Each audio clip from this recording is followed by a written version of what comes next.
Dad, tomorrow's dinner was canceled. Don't come. That's not how she said it, of course. In Phoenix, my daughter Carrie keeps it short. Dad, dinner's off for tomorrow. Don't come. No explanation. No, sorry. Like rescheduling a dental cleaning, not her husband's 50th. Name's Ed Hale. Ed to everyone who's known me since I swung a framing hammer for 4 decades. I'm 73, widower, East Valley, paid-off rambler at the end of a cul-de-sac with a mesquite shading the driveway. I was in my recliner watching local news, the kind that runs heat index graphs and HOA reminders, when the phone lit up. I figured Carrie wanted to confirm the time. Instead, I got that flat tone. Dinner's off. Rob isn't feeling well. Another time. But there were voices behind her. Laughter. A playlist thumping, the kind neighbors switch to low volume when the HOA emails a reminder.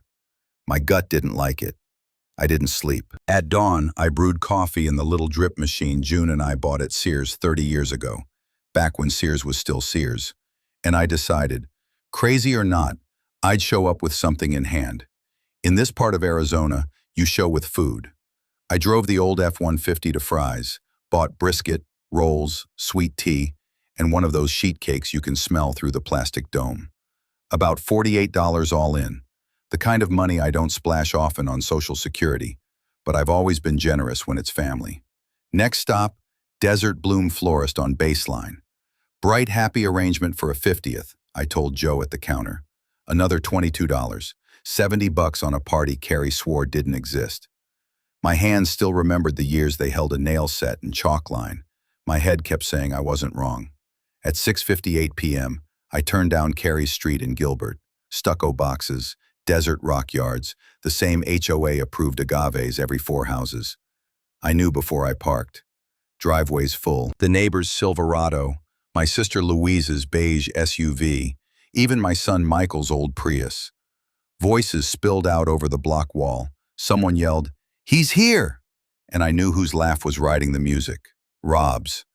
I stood on the welcome mat I helped pick out from Home Depot when they closed on this house and knocked. The music dipped. "Who is it?" Carrie called through the door. "It's your father," I said. My own voice sounded steadier than my heart. A long TV commercial silence. Hinges creaked. Carrie opened up wearing the blue dress June once bought her for graduations and nice dinners. Makeup, earrings. "Dad, what are you—" "We canceled." Brought brisket and flowers. Behind her shoulder, gold balloons, a sheet cake already cut, a dining table sagging under Costco hors d'oeuvres, and a pyramid of wrapped gifts. In the living room center, Rob, a glass of Pinot, a brand new button-down, and that too-wide grin he wears when he thinks he's charming strangers. Every eye turned my way. Michael took a step. "Dad, You what?" I said. "Thought you'd run late," he lied, and I felt the lie bruise like a knee against rebar. I set the flowers on the console table, set the brisket on the buffet. The room held its breath. On the gifts table sat a scatter of cards, and my blue Visa, the one I'd lent Carrie for an emergency. I knew the last 4 digits like I know the squeak in my back screen door. "Is that my card?" I asked. Carrie's eyes flickered. "We were going to reimburse." "Reimburse what?" Rob shrugged, wine wrist loose. "The dinner. Drinks, a few gifts. It's no big deal, Ed." I looked at my family, at the faces that used to crowd my porch for 4th of July grill-outs. "You uninvited me," I said, the words coming out clean and cold. "But you invited my money." No one moved. Somewhere near the kitchen sink, an ice maker cracked a cube. I walked to the gift table, plucked up the Visa, slid it into my wallet. "How much?" I asked. Carrie swallowed, "around $470. She said it like it might shrink in the air. I nodded. "Enjoy your night." I turned, reached for the door. Fingers on the knob, I paused and looked back at what I'd helped paint, wire, and fix over the last 3 years. Rob lifted his glass in a brave little salute. Carrie's lips trembled. Michael stared at the floor like a boy who didn't copy the homework, but still hopes the teacher will forget to collect it. Out on the walkway, the desert heat swallowed me whole. I set the cake, Their cake, on the low wall by the bougainvillea.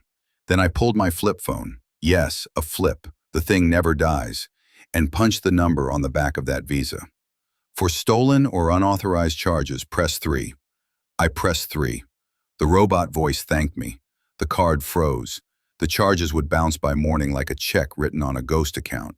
I wasn't finished. Next calls, Joe at the florist. Can you reverse yesterday's charge? He could. The bakery? Fries will void a same-day sheet cake if you bring the receipt.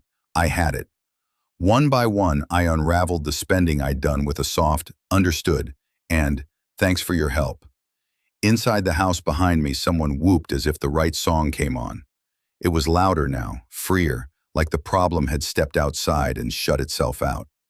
I slid into the F-150, the bench seat hot through my jeans, and stared at my hands on the wheel. June used to say I had a bloodhound's nose for trouble. She was right. Tonight, the nose wasn't enough. Tonight, I was going to teach the people I loved the difference between being family and acting like it. I put the truck in drive and headed for home, already dialing the one man who answers after hours when the trouble is legal and the stakes are blood. My attorney. "Hi, Tom," I said when he picked up. "It's Ed. I need to talk about my will." The message Tom left overnight was one sentence long. "Come in at 9. Bring everything with names on it." That's how my lawyer talks, no poetry, all verbs. His office sits over a title company on Gilbert Road, the kind of place with humming AC, diplomas in dark frames, and a dish of peppermints that taste like insurance. Tom shook my hand, sat, and started a yellow pad. "What happened?" I told him straight. The uninvite, the party, the Visa on the gifts table. How my son couldn't meet my eyes. How the laugh track in that house sounded like strangers. Tom didn't blink. "Okay, we clean your lines." He said it like he was walking a job site and seeing out of plumb studs. "First, your will and your powers, financial and medical. Next, your beneficiary designations. Then any deeds or titles. We also address access, cards, keys, codes." I slid a folder across. Insurance, the will from 10 years back, June's death certificate, the home deed, the truck title, 3 bank statements, and a list I'd made at the kitchen table at 2 a.m. under the buzzing stove light. Who has a key? Who has a card? Who knows my garage code? Tom nodded as he flipped. "You ever hear of a transfer on death deed?" he asked. "I've hung cabinets for folks who had one." "Means the house goes where you say without probate." "Good. We'll record a new one. We'll also update beneficiaries on your accounts so they don't skip the plan. And you need a trust for the trickier bits. Keeps things orderly. Keeps the noise out. Most important," he tapped the pad, "you set boundaries now, not at the funeral lunch." I thought of my daughter's blue dress and the way her mouth shook when she saw me in the doorway. "I don't want to cut them out," I said. "I want them to remember who raised them and how." "That's called conditioning a gift," Tom said. "You can tie distributions to behavior, respectful contact, sobriety, participation in care. You can appoint an independent trustee who isn't scared to say, no. That person can be me. Or someone you trust who isn't a blood tie magnet." He drafted while I told him the human pieces. How Carrie holds grudges. How Rob likes to be the funniest man in any room. How Michael collapses in the middle like a folding chair. Tom asked practical questions. Any debts? Any promises? And he wrote without sighs or moral speeches. When he finished, he pushed over a temporary set. Revocations for existing powers. A letter to my bank revoking all authorized users, and a notice rescinding any permission to use for my credit cards. "Deliver these today," he said. "Paper beats feelings."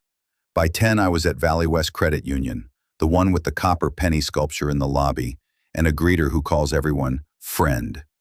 I handed the letter across to a young manager with careful hair. "I want text alerts on every transaction over $20, I added, "and remove any authorized users from every account.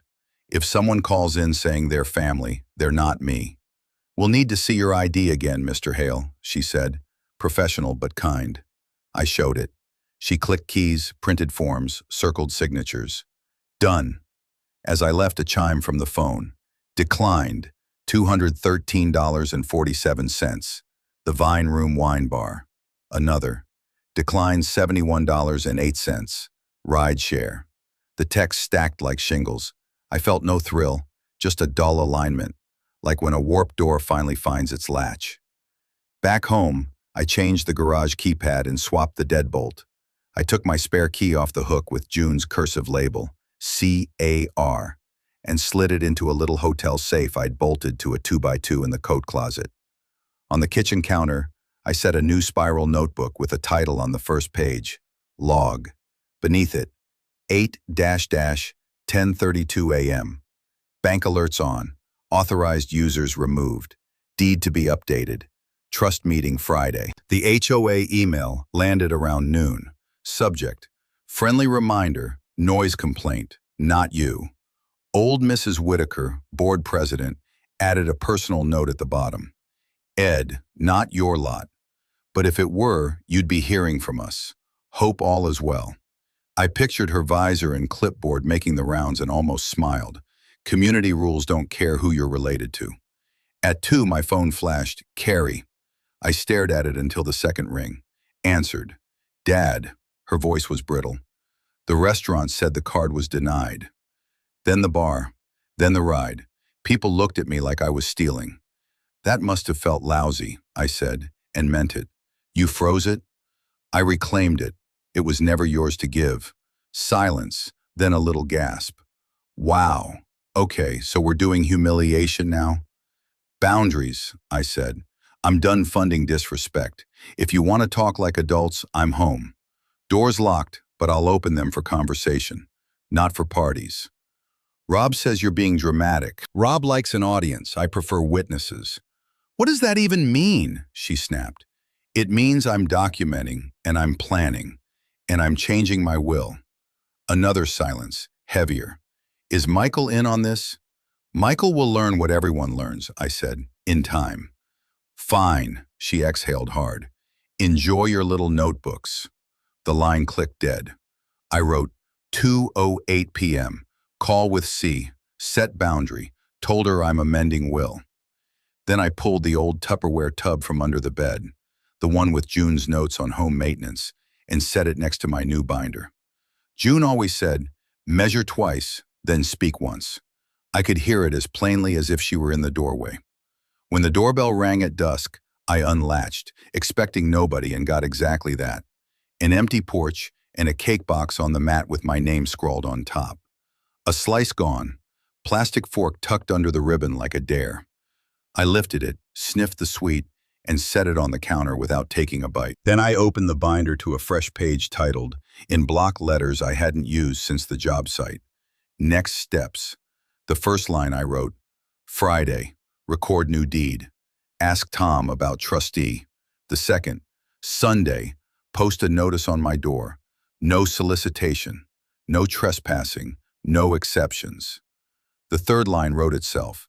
Decide who gets invited to my next dinner, and why. Friday morning smelled of printer toner and stale coffee. Tom's office had me signing my name more times than when I closed on my house back in '89. Each page carried a weight. Revocations, a new will draft, the deed transfer on death, and the trust skeleton. Tom read every line out loud like a referee calling plays. Ed, he said, tapping the signature line on the trust, this is where you stop rewarding bad behavior. You don't have to punish, but you don't have to bankroll either. I signed. My pen scratched like a saw through pine. We drove to the recorder's office together, me in the F-150, him in his silver Camry with the cracked windshield. Downtown Mesa, concrete and palm trees, where retirees shuffle papers and contractors in steel-toe boots wait their turn. I filed the new deed. When the clerk stamped it, the thunk felt final. This is now on record, she said. By noon, I had a manila folder thicker than a church hymnal. Everything current, notarized, and in order. Back home, I sat at the kitchen table with a sandwich from the corner diner. Turkey, no mayo, $7.50 with chips, and flipped open the spiral notebook. At the top of the page, I wrote in block letters, proof. Underneath, photos of gift table with Visa, bank text alerts, voicemail from Carrie, If she leaves one. Witness list. Neighbors, florist, bank staff. The binder wasn't just protection. It was a map. At 4 o'clock, Michael knocked. Not a loud knock. 3 soft taps, like he hoped I wouldn't answer. I opened anyway. He looked older than 39 should. Hairline fighting gravity. Polo shirt wrinkled. "Dad," he said, "can we talk?" I led him inside. No hug. We sat across the table, the sandwich plate between us like neutral territory. "I didn't know about the card," he said.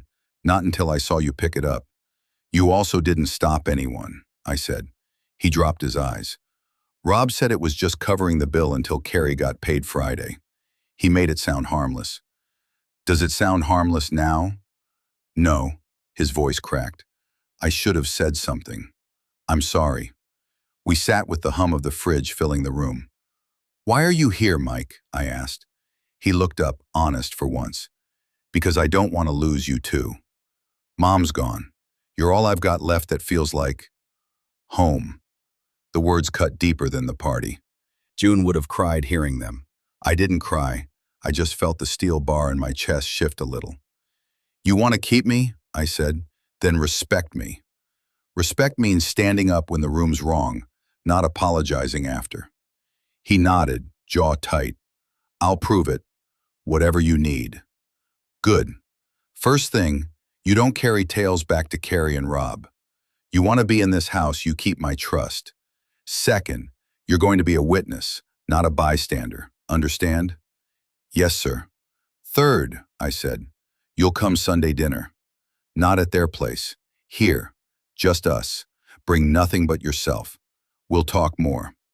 Michael nodded again. "I'll be here." After he left, I logged the meeting in the notebook. Exact time, words as close as I remembered. June's handwriting echoed in my head. "Measure twice, then speak once." That evening, I walked the cul-de-sac. Sunset made the stucco glow pink. Sprinklers misted the desert rocks. Mrs. Whitaker waved from her porch. "Noise complaint went quiet," she called. "Not quiet enough," I muttered, because as I reached Carrie's house, I heard it. Laughter, glasses clinking, a voice bragging about Dad's meltdown, Rob's voice. I paused on the sidewalk. I could have marched up, but instead I pulled out the old flip phone and clicked the side button. The voice memo app opened. I let it record 30 seconds of their party talk spilling through open windows. Not clear words, but tone, mocking, careless. Proof. When I hit stop, I pocketed the phone and kept walking under the desert twilight. Back home, I labeled the file. 3A Street Audio, Carrie's house, 7:42 p.m. I didn't need revenge tonight. I needed a record. And with every line in that notebook, the record was becoming undeniable.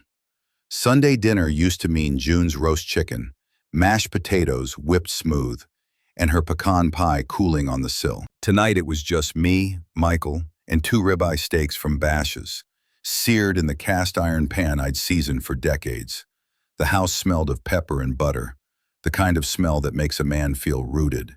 Michael sat at the table like he was back in high school, shoulders hunched, eyes following my every move. "Smells amazing, Dad." "You'll cut it yourself," I said, setting down the platter. "This isn't a restaurant. It's home." We ate in silence at first. Then he put his fork down. "Carrie's madder than I've ever seen. Rob's stoking it. He told everyone you embarrassed them." "Embarrassed?" I said. "By taking back what's mine?" "I'm not saying he's right," Michael said quickly, "but he's spinning it that way. Some neighbors are hearing one side of the story." I leaned back, chewing slow. "Neighbors like who?" "Folks at church. A couple from the HOA. He's making it sound like you've lost it." That sat heavy. In this part of Arizona, reputation doesn't travel on social media. It walks through potlucks and HOA meetings. Once people think you're a crank, it sticks. I went to the coat closet, pulled out the binder, and set it on the table with a thump. "This," I said, "is the other side of the story. Proof, logs, recordings. You said you'd be a witness. That means you don't just nod, you stand with the truth when it's called." Michael flipped through the pages.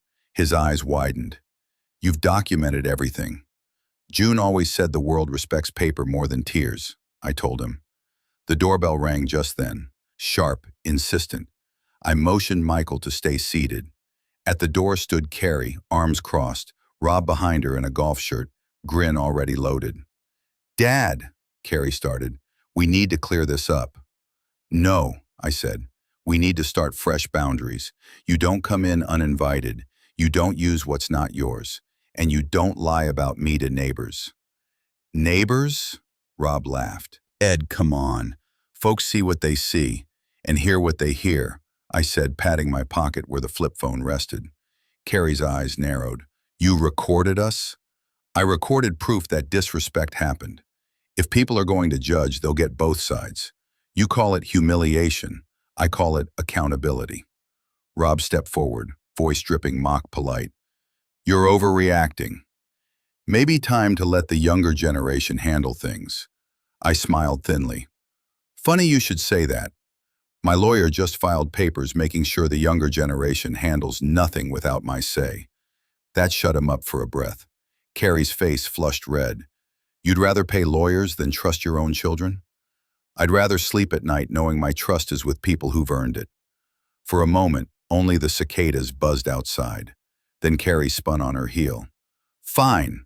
Don't expect us at Thanksgiving. Wouldn't be the first quiet holiday," I said, and closed the door before Rob could add his smirk. Michael exhaled hard.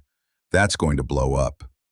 I sat back at the table, cut into my steak and said, "Good.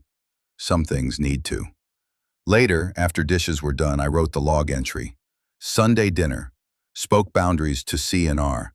Doorstep confrontation witnessed by M. Clear record. Then I added a line beneath it. Next step. Community eyes. Must speak for myself at HOA before they do.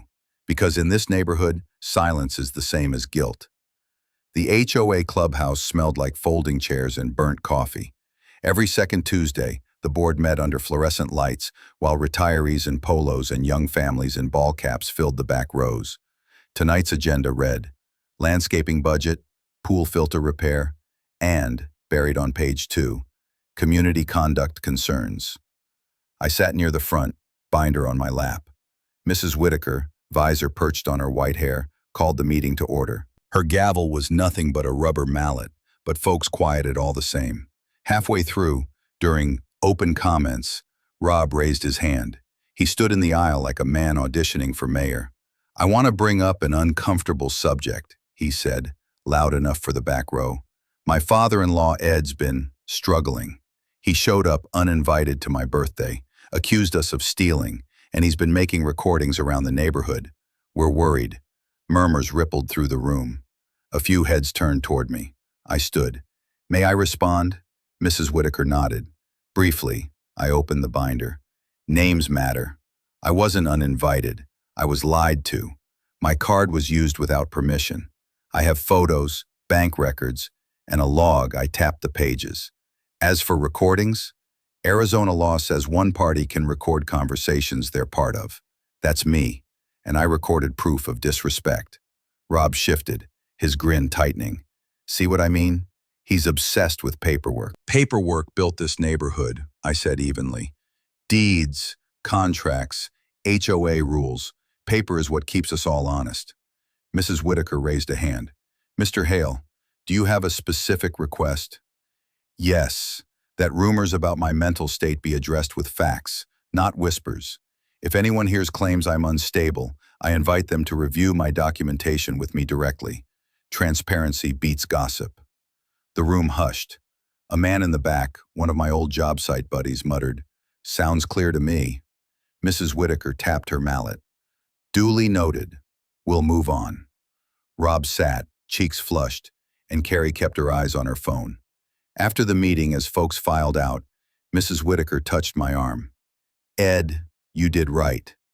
Around here, we believe what's written, not what's shouted." Driving home under the desert moon, I felt lighter. Not safe, but aligned. The first domino had tipped the right way. At my kitchen table, I logged, HOA meeting, 7:30 p.m. Confronted public rumor. Witnesses present. Mrs. W. supportive. Then I added one more line, underlined. Rob rattled. Next move will be louder. Because men like him don't fold, they escalate, and I'd be ready. Thursday morning, the phone rang before the sun burned the dew off the lawns. Unknown number. I almost let it roll to voicemail, but something in my gut said, pick up.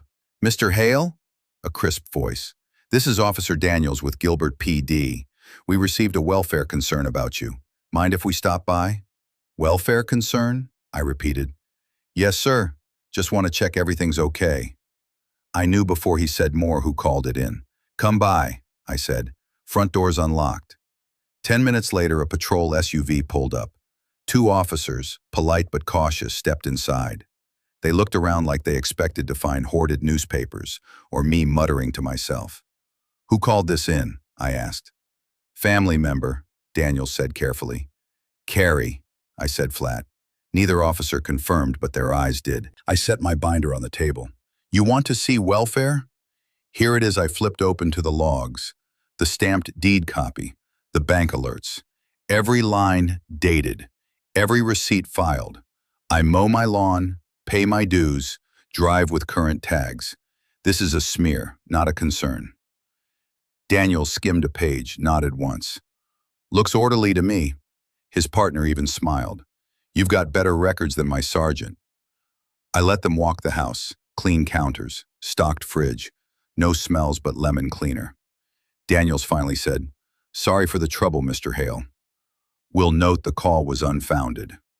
As they left, I caught Daniel's eye. If more false reports come in, I want it logged. I'm being harassed. Understood, he said. We'll keep record. When the cruiser pulled away, I stood in the driveway, arms crossed, as neighbors peeked through blinds. Let them see. The cops left without me in cuffs. That mattered. By afternoon, my phone buzzed again.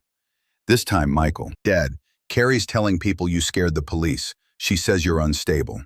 She's trying to build a paper trail of her own, I said, but her trail's made of sand. Michael's voice dropped. I believe you. But you're right, Rob's pushing this harder. I heard him brag about talking to a lawyer. Good, I said. He'll meet mine. That night, I added 2 entries in the log. 9:12 a.m., police welfare check initiated by family. Outcome, unfounded.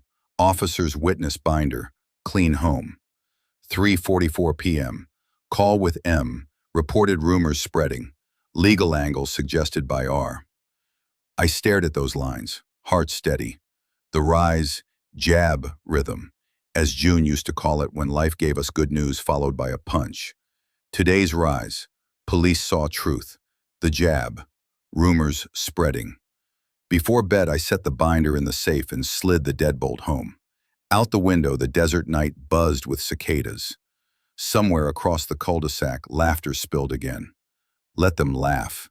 Every false step they made was another line of proof in my notebook. And when the time came, that proof would speak louder than any whisper. Sunday dawns sharp and cloudless, the kind of Arizona morning that bakes by noon. I poured coffee and found a plain white envelope shoved under my front door. No stamp, no return address, just my name written in Carrie's rounded hand. I slid it open with my pocket knife. Inside was a single sheet typed. Effective immediately. We, your children, believe it's in your best interest to transition into assisted living. We are pursuing guardianship to ensure your safety and finances. Carrie and Michael. My hands didn't shake, but my chest burned. Michael's name, right next to hers. At 9 sharp, I called him. He answered groggy. You signed this letter? I asked. What letter? The one saying you and Carrie are going for guardianship. A pause, then panic. Dad, I swear I didn't sign anything. Rob must have added my name. I believed him. But belief doesn't erase ink. By 10, I was in Tom's office, letter in hand. He read it twice, jaw tight.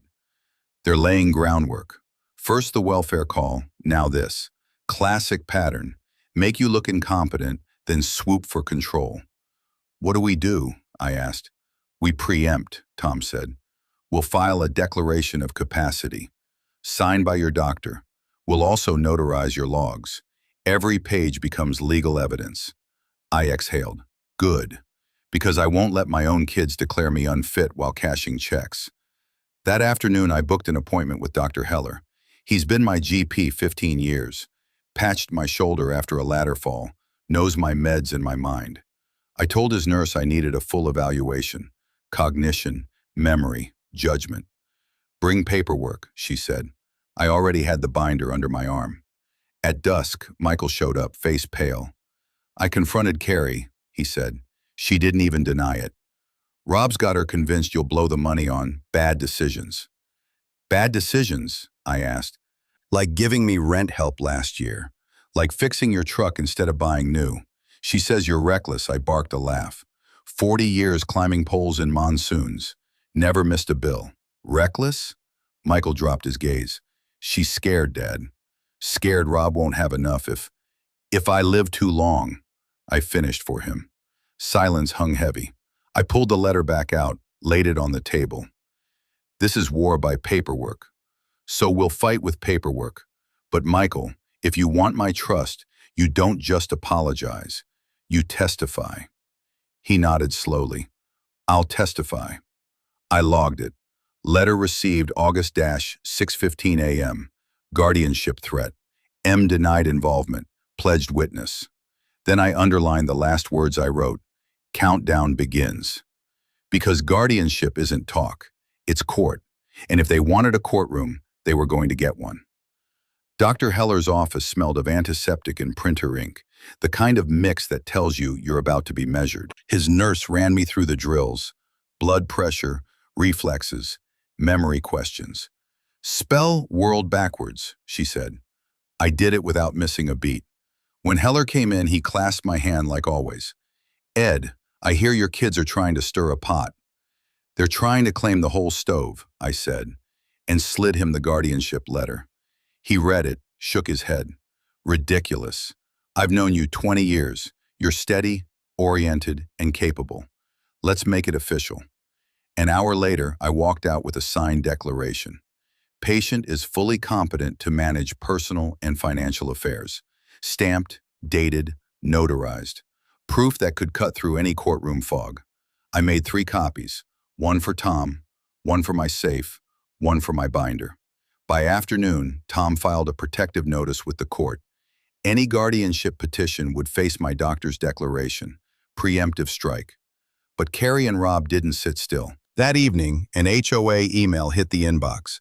Reminder, all residents must keep landscaping maintained. Non-compliance may result in fines. Attached was a photo of my side yard, mesquite leaves scattered, hose uncoiled. I stared at it. My yard was fine yesterday. At dusk, I walked the side fence. Sure enough, branches were clipped from my tree, tossed across the gravel, hose dragged like a snake. Someone had staged neglect. Proof for the Ed's slipping narrative. I pulled out the flip phone, snapped photos, date stamped, time stamped. Then I knocked on Mrs. Whitaker's door. She adjusted her visor, squinting at the photos. That's sabotage, she said flatly. I know your yard, Ed. You keep it tidy. Can I log your statement? I asked. Absolutely. Put me down as a witness, I did, right there on her porch. Next morning, Carrie called. No hello, just, you embarrassed me at the doctor's office. What doctor's office? You know exactly what I mean. Dr. Heller wouldn't even discuss you with me. He said you'd handled it all yourself. Do you know how that looked? Like the truth, I said. She huffed. Rob says we should move faster. Courts listen to patterns, Dad. The police, the yard, the neighbors, it's all adding up. Yes, I said, my voice calm as stone. It is. Click. She hung up. I logged it. Sabotage of yard, 8/dash, photos taken. W witness. C call confirmed strategy escalation. Then underlined in red, they're building a case, but so am I. Because this wasn't just family drama anymore. It was evidence stacking on both sides, like bricks in a wall. And walls eventually fall toward one side. Friday night, the cul-de-sac glowed with porch lights, and cicadas buzzed like faulty wires. I sat at my kitchen table, binder open, when Michael slipped in through the back door. He looked spooked, eyes darting like a kid sneaking beer. Dad, he whispered, I found something. He pulled a flash drive from his pocket, set it on the table. "What is it?" I asked. Rob left his laptop open after dinner. He'd been emailing some lawyer friend. I copied the drafts onto this. They're talking about accelerating the guardianship filing, using HOA notes and multiple witness statements. Witness statements? Michael nodded. They're trying to rope in neighbors. Saying you've been confused, angry, leaving tools out, forgetting bills. None of it's true, but if 3 people sign. I didn't need him to finish. Paper beats truth when it's stacked high enough. We plugged the flash drive into my old desktop. Emails popped up, plain as day. Subject lines like, guardianship draft petition, and supporting evidence. The lawyer wrote, "If we show a pattern of incapacity, judge won't hesitate." I printed every page, slipped them into plastic sleeves, logged the entry. USB from M. Contains RC strategy emails. Proof of conspiracy. "Michael," I said, "this could burn them." "I know, but if they find out I copied it, you're not alone. I'll protect you." That night I couldn't sleep. I walked the house, checking locks, pausing at June's framed photo in the hallway. She'd never liked Rob. Called him a smile without roots. She was right. At dawn I called Tom. He whistled low when I told him, "This is dynamite, Ed. We'll notarize it, file a protective injunction, but keep that drive safe." "I'll log it in 2 places," I said. By afternoon, Carrie texted, "You're making this harder than it needs to be. Just sign power of attorney and we can avoid a fight." I stared at the screen, thumb hovering. Then I typed, "No, I already have an attorney." The typing bubble blinked, vanished. That evening I walked out to water the front mesquite. A car slowed, window down, Rob's silver SUV. He leaned out, smile tight. "Careful, Ed," he called. "Some fights aren't worth the energy." I raised the hose, water hissing onto gravel. "Then why are you fighting so hard to win one?" His smile slipped, and he drove off. Back inside, I logged the encounter. Then I wrote one more line, bold, underlined. "The storm's coming, but I've got lightning of my own." Because with that USB, the game had shifted. No longer defense. Now I had their playbook. Saturday morning, I woke before the sun and spread everything across my kitchen table. The notarized declaration from Dr. Heller, the stamped deed, the HOA photos, the flash drive printouts. Years of being a lineman taught me how to build a rig before climbing. This was my rig now. Tom met me at his office even though it was the weekend. He walked in with a box of donuts and a thermos. "We're filing 2 things today," he said. "An emergency injunction against any guardianship filing without notice, and a cease and desist letter to Rob and Carrie for defamation and harassment." We spent 3 hours stapling, numbering exhibits, and attaching affidavits. Tom snapped photos of each page as we built the binder, digital and paper. "Judges love order," he said. "We're giving them order." At noon, we walked the packet down to the Maricopa County clerk. I signed twice, swore once, and watched the clerk timestamp the front page. "You're officially on record," she said. "Any guardianship petition will trigger a hearing with notice to you." It felt like setting a dead man anchor in rock. One step and you're secured. Back home, I printed the cease and desist letter and slipped it into 2 envelopes, one for Carrie, one for Rob. Certified mail. Tracking numbers logged in my notebook. That evening, Michael came by with takeout tacos. "You really did it," he said, reading the stamped injunction. "I'm done being a target," I said. "If they want a courtroom, they'll walk into mine." He nodded, then hesitated. "Carrie's panicking. Rob's furious. He says you're lawyering up to cut them out." I chewed a taco slowly. "I'm lawyering up to stay in control of my own life. If they can't tell the difference, that's their problem." Michael's eyes flicked to the binder. "You think they'll back off?" "No," I said. "They'll escalate. People like Rob always do." Just after dusk, a knock at the door. Not a friendly knock. 3 hard raps. Through the peephole, I saw a courier holding a manila envelope. I signed, took it, and opened it on the counter. Inside, a notice of intent to petition for guardianship, with Rob listed as interested party. It was typed, unsigned, but a clear threat. I held it up to Michael. "Here we go." "What do we do now?" he asked. "Now," I said, sliding it into a plastic sleeve, "we build the next wall." I logged it. Received informal guardianship notice August dash dash. Exhibit 14. Are listed as interested party. Then I wrote under it in red. Phase shift. Quiet strategy to public reversal. Countdown to max. Because this was no longer a family spat. It was a legal siege. And I was done sitting on my porch, waiting for it to pass. Monday morning, I walked into the First Community Church Fellowship Hall with my binder under my arm. Not for prayer, though Lord knows I could have used some, but for the monthly men's breakfast. Retirees, deacons, a few small business owners, all hunched over scrambled eggs and burnt coffee. Word had spread. Heads turned when I stepped in. I could feel the weight of whispers. Ed's losing it. Kids are taking over. Must be dementia. I set my binder on the plastic table with a thump that made silverware clatter. "Morning, gentlemen," I said. Brother Harris, white mustache yellowed by coffee, tried to lighten it. "Heard you had some fireworks at home, Ed." I looked him square in the eye. "You heard half a story. Here's the other half." I opened the binder to the doctor's declaration, slid it across. "Dr. Heller says I'm competent. That's notarized. Then we've got sabotage of my yard, false police calls, unauthorized charges, and a letter my kids signed." I tapped the sleeve, or pretended to sign, claiming they're going for guardianship. The table went quiet. Forks froze midair. One man cleared his throat. "That's serious. Serious enough I filed an injunction with the county," I said. "If anyone hears that I'm unstable, you can tell them you saw the paperwork yourself." Harris flipped through a few pages, nodded slowly. "Looks cleaner than my business files." Another man muttered, "Figures Rob's involved. That boy always liked shortcuts."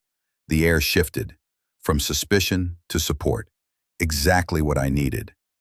After the meeting, Harris clapped my shoulder. "Don't let them gaslight you, Ed. Paper speaks louder than gossip." Driving home, I felt something crack loose inside me. Shame, maybe, or the weight of silence. For the first time, I wasn't hiding. I was making my case in the open.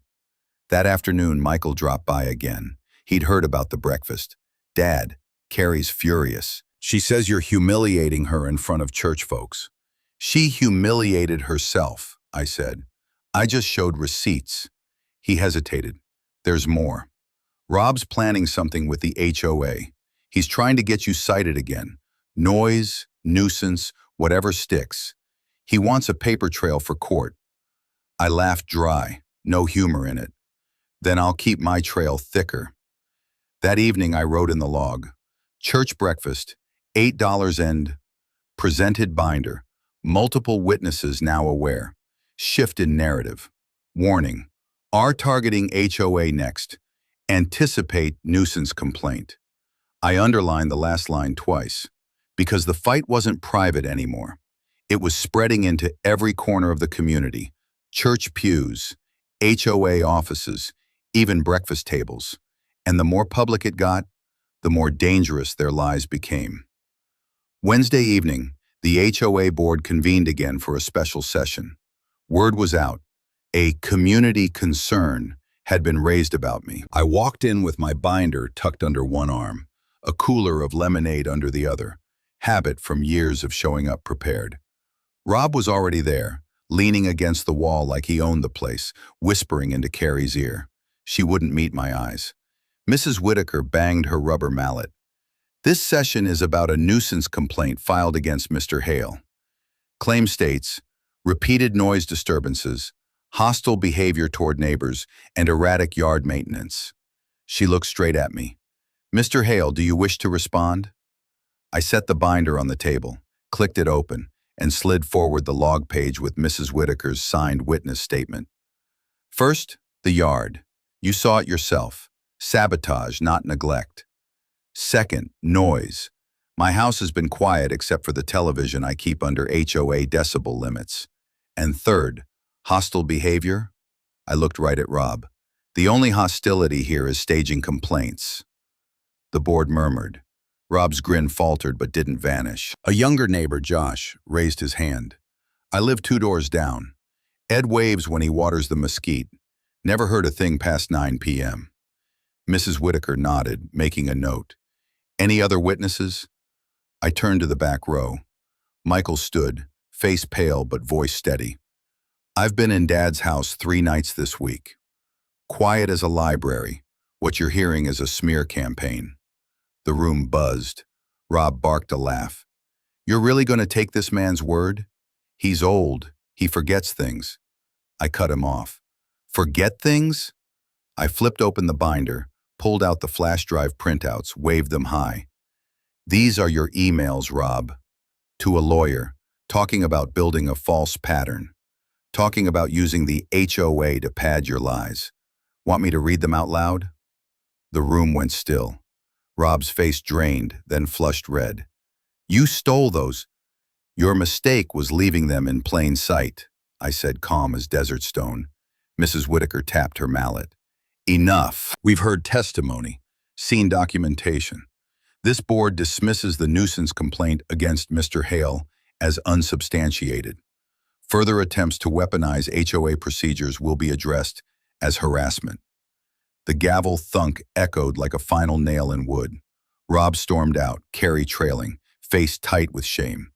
Michael sat down slowly, like his knees had gone weak. I gathered my binder, poured myself a cup of the lemonade, and sipped it in silence while neighbors came up to pat my shoulder. Back home, I logged, HOA special session, August, .. Complaint dismissed. Proof of ours emails confronted publicly. Community witnessed collapse of narrative. Then I wrote one more line. First public reversal complete. Because tonight wasn't the max climax yet, but the tide had shifted, and Rob knew it. Friday evening, I came home from the grocery store. Milk, eggs, a rotisserie chicken. When I noticed the front door lock was chewed. Not broken, but scratched, like someone had tried and failed with the wrong key. My gut tightened. Inside, nothing looked touched. Binder safe, house clean, but a folded sheet of paper sat on the counter. No envelope, just dropped there. My name on top. Notice, due to concerns for your safety, you are asked to vacate the premises for evaluation. Failure to comply may result in court intervention. No signature, no letterhead, just intimidation in Times New Roman. I called Tom. He answered on the second ring. Don't throw it away. Photograph it, log it, keep it.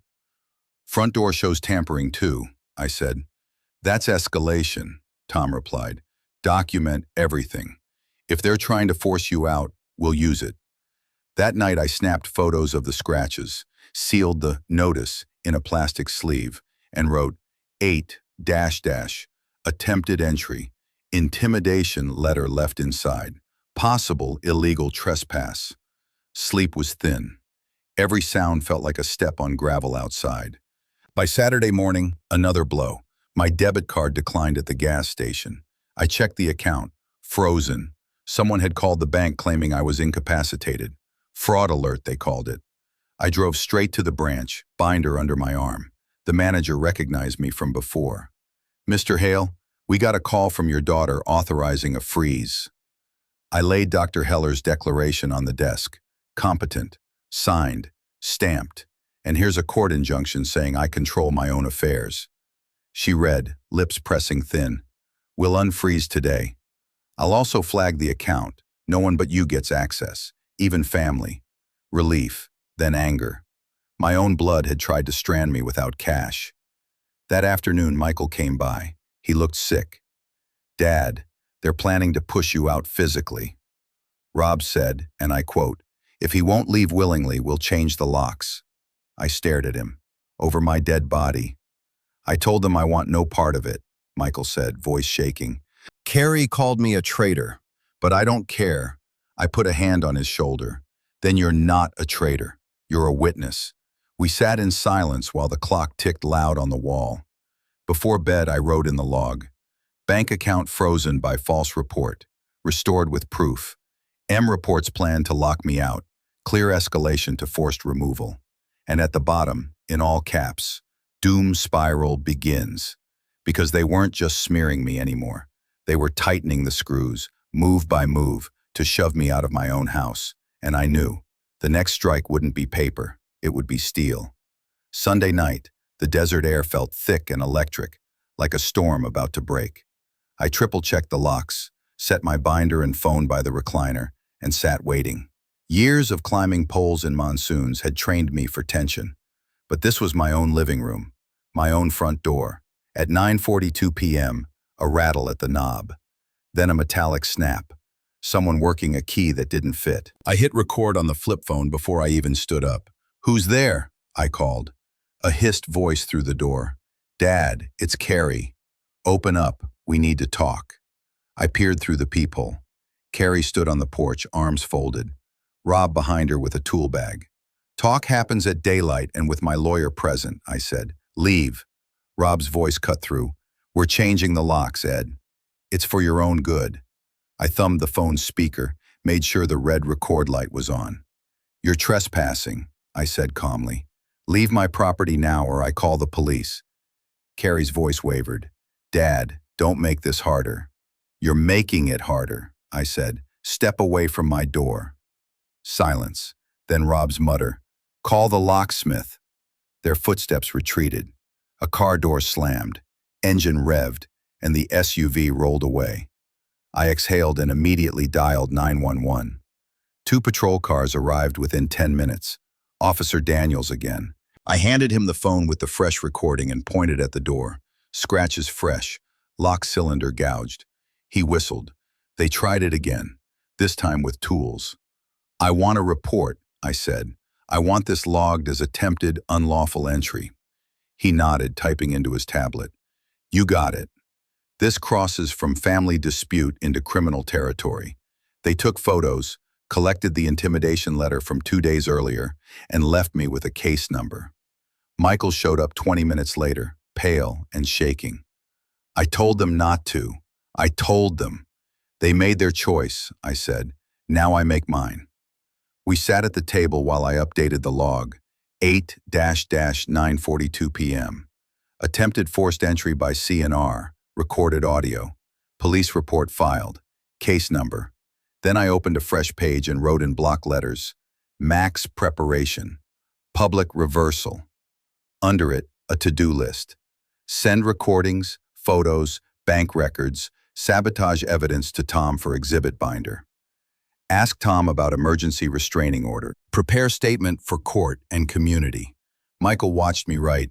"You're really going through with it," he said. "I'm done being a sitting duck," I replied. "They brought this to my door. Next time, we meet on my ground." Outside, the cicadas hummed like live wires. The street looked calm, but it wasn't, because tonight ended the siege. Tomorrow, the counterattack would begin. The courthouse smelled of polished marble and recycled air. Monday morning, I walked in with Tom at my side and Michael behind me. In my hands, the binder now swollen with exhibits, each page tabbed, dated, stamped, my life in proof. We weren't here for trial, yet. This was the emergency hearing after Rob filed his guardianship petition. He expected me to stumble in, confused, maybe without counsel. Instead, he found me waiting in the front row, suit pressed, eyes steady. Judge Ramirez took the bench, glasses low on her nose. "Petitioner, state your case." Rob rose, voice slick as oil. "Your Honor, my father-in-law has shown patterns of incapacity, police welfare checks, erratic yard neglect, hostile interactions with neighbors. For his safety, we request temporary guardianship." Carrie sat beside him, head down, not looking at me. "Respondent?" the judge asked. Tom stood. "Your Honor, we move to dismiss. Mr. Hale is competent, as evidenced by a notarized medical evaluation." He slid the declaration forward. "Exhibit A." The judge read, nodded. "Continue." Tom lifted the binder. "Exhibit B. Log entries contemporaneous with every alleged incident." Exhibit C. Police report confirming welfare check was unfounded. Exhibit D. Photos showing yard sabotage with witness statement from HOA president. Exhibit E. Audio recording of petitioner attempting to unlawfully change locks. He pressed play. Rob's voice filled the courtroom. We're changing the locks, Ed. It's for your own good. The room went still. Judge Ramirez looked over her glasses. Mr. Sanders, her eyes on Rob. Did you attempt to change this man's locks without legal authority? Rob's mouth opened, shut. I was trying to help. Help? I cut in, my first words of the morning. Help is mowing a lawn or bringing soup, not breaking a man's door and stealing his bank account. Gasps from the gallery, neighbors, churchmen, even Mrs. Whitaker perched in back. Witnesses, all of them. Tom laid down the last sheet. Exhibit F, emails recovered from petitioner's laptop, outlining a strategy to fabricate incapacity claims, obtained by a family witness. The judge read a page, brow tightening, then she set it down. Enough, her gavel cracked. Petition for guardianship is dismissed with prejudice. Temporary restraining order granted against Robert Sanders. Furthermore, the court acknowledges Mr. Hale's clear capacity and control of his affairs. Case closed. Rob slumped, color draining. Carrie buried her face in her hands. Michael squeezed my shoulder. I stood, binder still in my grip, and turned to face the gallery. My voice carried without shouting. Family isn't what you take. It's how you stand when it counts. Today the truth stood taller than the lies. Silence, then a murmur, then scattered claps. Not for spectacle, just recognition. As I walked out, June's voice whispered in my memory. Measure twice, then speak once. Today, I had spoken once, and it was enough to drop the whole wall on them. The morning after court, the cul-de-sac felt different. No whispers when I fetched the paper, no averted eyes. Neighbors waved, some even crossed the street to clap me on the back. Proof had done its work. By noon, the certified mail receipts showed up. Green cards signed by Carrie and Rob for the cease and desist letters. They couldn't pretend they hadn't been warned. Michael came over with burgers from the diner, grease bleeding through the paper bag. We sat at the kitchen table eating in quiet. When he finished, he pushed the wrapper aside. Dad, I want to say it straight. I should have spoken up sooner. I froze. I let them walk all over you. That's on me. I looked at him, my son, gray creeping at his temples, still waiting for permission to be better. Then don't waste time in regret, I said. Stand firm from now on. He nodded, eyes steady for the first time in weeks. I will. That evening, Mrs. Whitaker knocked. She carried a clipboard and a smile. Board wanted me to tell you formally, your name's clear. Complaint dismissed, reputation intact. And Ed, she lowered her voice. Folks are proud you stood up. Not everyone can. After she left, I poured myself a glass of sweet tea, sat on the porch, and watched the desert sky turn lavender. For the first time in months, I felt the air ease in my lungs. The binder lay on the side table, thick and heavy. Not a weapon anymore, just a record. My shield, not my cage. My flip phone buzzed, a text from Carrie. We need space. Don't contact us for now. I stared at it, then set the phone down without replying. Sometimes silence is the only boundary left.